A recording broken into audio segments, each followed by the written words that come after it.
Rashid, mahasiswa PPG Prajab Calon Guru Gelombang 2 tahun 2024, program studi bimbingan dan konseling. Pada kesempatan kali ini, saya akan mempresentasikan tugas UTS mata kuliah pemahaman peserta didik dan pembelajarannya. Berikut adalah RPL yang sudah saya modifikasi. Yang pertama adalah topik layanan yang saya gunakan adalah penyesuaian diri di lingkungan sekolah yang baru. Komponen layanannya adalah layanan dasar. Kemudian sasaran layanannya adalah fase E, yaitu kelas 10 SMA Negeri 3 Bandar Lampung. Selanjutnya bidang layanannya adalah bidang sosial. Metode yang digunakan adalah metode penyampaian video, kemudian penjelasan menggunakan PPT, kemudian berdiskusi secara berkelompok. Selanjutnya fungsi layanannya adalah pemahaman bagi peserta didik. Kemudian waktu yang digunakan adalah 1 kali 45 menit. Selanjutnya sumber-sumber materi yang saya dapatkan adalah dari berbagai jurnal. Kemudian ada juga link video dari YouTube yang saya masukkan ke dalam sumber video tersebut. Sumber materi yang saya masukkan. Selanjutnya tujuan dari layanan yang saya berikan untuk peserta didik yang pertama adalah memahami pengertian dan proses penyesuaian diri, kemudian memahami karakteristik penyesuaian diri, selanjutnya memahami cara menyesuaikan diri di sekolah secara mandiri. SKKPD untuk SMA yang pertama yang saya gunakan adalah aspek perkembangan kesadaran tanggung jawab sosial bagi peserta didik. Selanjutnya mempelajari cara-cara pengambilan keputusan dan pemecahan masalah secara objektif. Selanjutnya akomodasinya menyadari akan keragaman alternatif keputusan dan konsekuensi yang dihadapi oleh peserta didik di sekolahan. Selanjutnya yang terakhir tindakannya mengambil keputusan dan pemecahan masalah atas dasar informasi atau data secara objektif. Profil pelajar Pancasilanya yang saya gunakan adalah dimensi mandiri, yaitu pengembangan. Diharapkan peserta didik dapat mengembangkan diri, memecahkan masalah secara lebih mandiri. Kemudian pada tahap kegiatan yang tahap awal, guru BK membuka dengan kegiatan salam dari berbagai agama, kemudian salam dengan ciri khas di daerah Lampung seperti tadi pun. Kemudian guru BK memimpin berdoa sebelum kegiatan layanan bimbingan klasikal akan dimulai dan mengajak peserta didik untuk berdoa berdasarkan sesuai dengan kepercayaannya masing-masing. Selanjutnya guru BK membangun hubungan baik kepada peserta didik, menanyakan kabar, kemudian kegiatan, bagaimana perasaannya hari ini. Kemudian juga guru BK mengajak peserta didik untuk ice breaking guna untuk mencairkan suasana sebelum kegiatan inti dimulai. Kemudian setelah ice breaking, guru BK menyampaikan tujuan-tujuan dari layanan yang akan disampaikan oleh guru BK untuk peserta didiknya. Pada langkah-langkah kegiatan, yang pertama, guru BK menjelaskan langkah-langkah kegiatan, tugas dan tanggung jawab peserta didik dalam pelaksanaan layanan. Selanjutnya, kontrak layanan, kesepakatan layanan, durasi yang akan digunakan, kemudian apa saja yang akan dilaksanakan dalam pelaksanaan kegiatan layanan klasikal. Selanjutnya, guru BK memberikan penjelasan tentang topik yang akan diberikan, sedikit penjelasan tentang materi atau mungkin topik layanan yang akan disampaikan oleh guru BK pada peserta didiknya. Selanjutnya, guru BK menanyakan kesiapan peserta didik dalam pelaksanaan layanan BK, apakah peserta didik tersebut sudah siap dalam mengikuti kegiatan layanan bimbingan klasikal di dalam kelas. Selanjutnya pada tahap inti, yang pertama, guru BK mengalokasikan waktu pada pemberian layanan.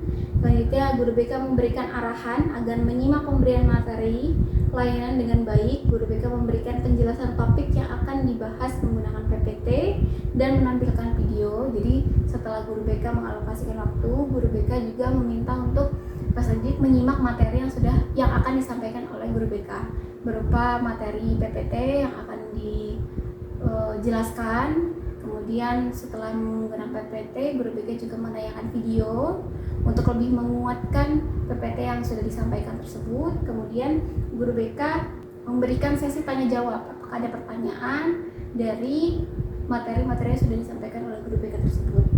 Kemudian guru BK membentuk peserta didik menjadi beberapa kelompok untuk diberikan tugas membuat karya berdasarkan pemahaman menggunakan topik pemahaman diri untuk mengenali lingkungan baru. Apakah ketika selesai penayangan video dan PPT itu peserta didik itu sudah paham, makanya guru BK itu memberikan kelompok-kelompok untuk mereka itu berdiskusi dengan topik yang sudah disampaikan oleh guru BK-nya. Selanjutnya, guru BK memberikan tugas berupa infografis, membuat infografis, dan meminta peserta didik untuk menjelaskan keberagaman sarana prasarana, kemudian kegiatan-kegiatan ekstrakurikuler, kemudian apa saja budaya-budaya yang ada di sekolah SMA 3 Bener Lampung, dan dituangkan di dalam bentuk infografis yang nantinya akan dipresentasikan di depan kelas. Guru BK memperhatikan jalannya kegiatan tersebut sampai dengan akhir, bagaimana cara mereka berdiskusi, bagaimana mereka ikut andil dalam diskusi kelompok tersebut. Dalam kegiatan peserta didik, diantaranya yang pertama, peserta didik mendengarkan arahan yang diberikan oleh guru BK dari setelah berdiskusi membuat kelompok, arahan-arahan apa saja yang diminta guru BK untuk melaksanakan kegiatan membuat karya, membuat infografis tersebut. Kemudian selanjutnya peserta didik melakukan diskusi kelompok terkait materi layanan yang sudah diberikan. Selanjutnya peserta didik melakukan diskusi, kemudian mempresentasikan hasil karya dalam bentuk visual seperti infografis atau gambar mengenai topik dari materi yang sudah disampaikan. Dari materi-materi yang sudah disampaikan itu, peserta didik itu diminta untuk mempresentasikan hasil yang sudah mereka buat. Kemudian peserta didik memberikan tanggapan dari apa yang sudah disampaikan oleh peserta didik lainnya, dari teman-temannya yang sudah maju ke depan untuk presentasi. Nah, peserta didik yang mendengarkan itu memberikan tanggapan dari apa yang mereka dapatkan. Selanjutnya, pada tahap penutup, peserta didik menyimpulkan hasil kegiatan pada layanan bimbingan klasikal. Kemudian peserta didik merefleksikan kembali kegiatan dengan mengungkapkan manfaat dan kebermanfaatan kegiatan, jadi apa yang mereka dapatkan selama pelaksanaan layanan bimbingan klasikal di kelas. Kemudian guru BK juga memberikan penguatan dan rencana tindak lanjut dari kegiatan layanan bimbingan klasikal tersebut. Selanjutnya yang terakhir, guru BK menutup kegiatan layanan dengan mengajak peserta didik bersyukur dan berdoa, kemudian mengakhiri kegiatan layanan bimbingan klasikal di kelas. Yang terakhir adalah evaluasi. Evaluasi yang pertama adalah evaluasi proses. Guru BK mengevaluasi sikap dan antusias peserta didik dalam mengikuti kegiatan. Apakah selama kegiatan mereka peserta didik itu antusias dalam menangkap materi-materi yang disampaikan oleh guru BK atau tidak. Kemudian cara peserta didik dalam berdiskusi dan ikut andil dalam kegiatan kelompok, apakah selama jalannya diskusi itu peserta didik itu terlihat antusias, terlihat semangat, kemudian ikut mempresentasikan, ikut tanya jawab. Itu yang perlu dievaluasi oleh guru BK. Dan selanjutnya cara peserta didik mengungkapkan pendapat dan mempresentasikan hasil karya refleksinya. Bagaimana cara peserta didik itu mempresentasikan di depan kelas, apakah mereka monoton seperti membaca ataupun mereka memodifikasinya dengan hasil dari diskusi yang mereka sudah dapatkan di dalam kelompok tersebut. Selanjutnya ada evaluasi hasil. Guru BK melakukan evaluasi hasil dengan merasakan suasana pertemuan dalam pelaksanaannya itu, apakah selama pelaksanaan layanan bimbingan klasikal itu pelaksanaannya menyenangkan atau membosankan bagi peserta didik, itu perlu dievaluasi. Selanjutnya adalah memahami pemahaman yang diperoleh peserta didik, apakah materi yang disampaikan itu dapat dipahami secara penuh oleh peserta didik, baik dalam penayangan video ataupun penyampaian PPT ataupun tanya jawab atau dalam diskusi kelompoknya. Selanjutnya, perubahan tingkah laku yang ditunjukkan oleh peserta didik. Pada perubahan tingkah laku ini, apakah dari materi yang sudah disampaikan ini selanjutnya peserta didik apakah sudah bisa menguasai dari materi-materi yang sudah disampaikan, apakah sudah paham, sudah bisa mengerti dari materi-materi yang sudah disampaikan oleh guru BK-nya. Selanjutnya yang terakhir, cara guru BK menyampaikan. Apakah cara guru BK menyampaikan itu menyenangkan atau membosankan bagi peserta didik, itu juga perlu dievaluasi untuk tindak lanjut selanjutnya.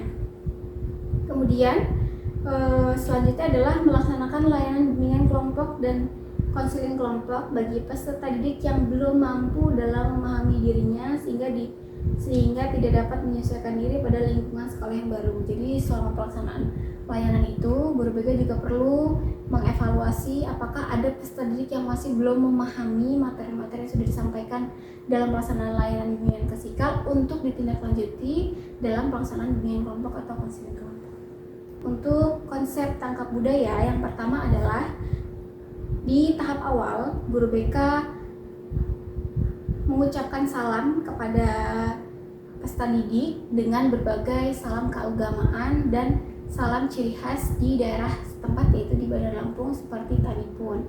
Selanjutnya adalah berdoa. Guru BK juga mengajak peserta didik untuk berdoa sebelum melaksanakan kegiatan selanjutnya dengan memimpin membaca doa sesuai dengan kepercayaannya masing-masing. Selanjutnya yang terakhir adalah kegiatan diskusi kelompok.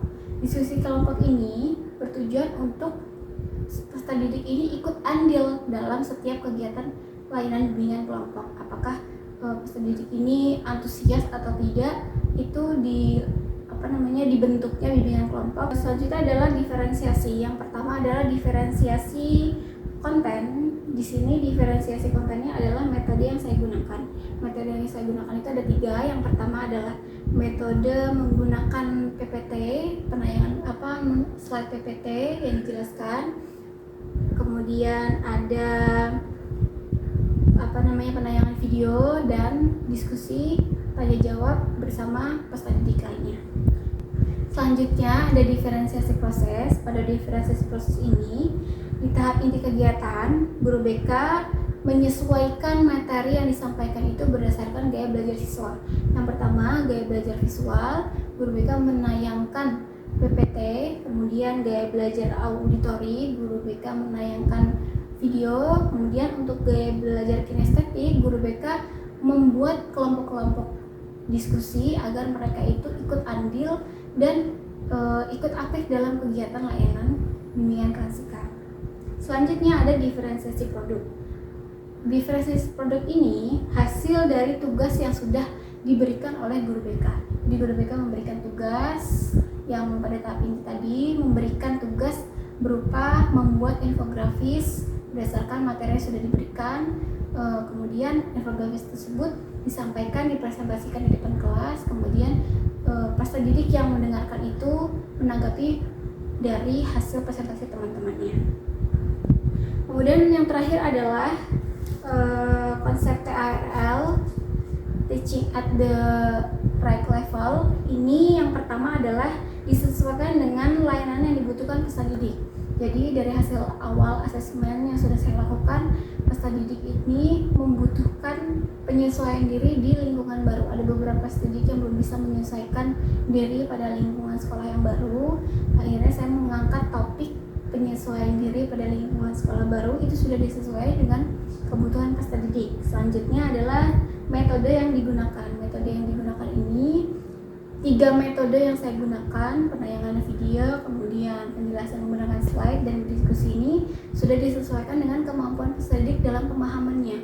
Jadi peserta didik sudah memahami dalam penayangan video yang sudah disampaikan, kemudian materi yang saya sampaikan dengan cara penjelasan menggunakan slide PPT dan berdiskusi secara kelompok. Itu sudah dapat dikuasai oleh fase E peserta didik kelas 10. Baik, sekian presentasi dari saya. Ada kurang lebihnya saya mohon maaf.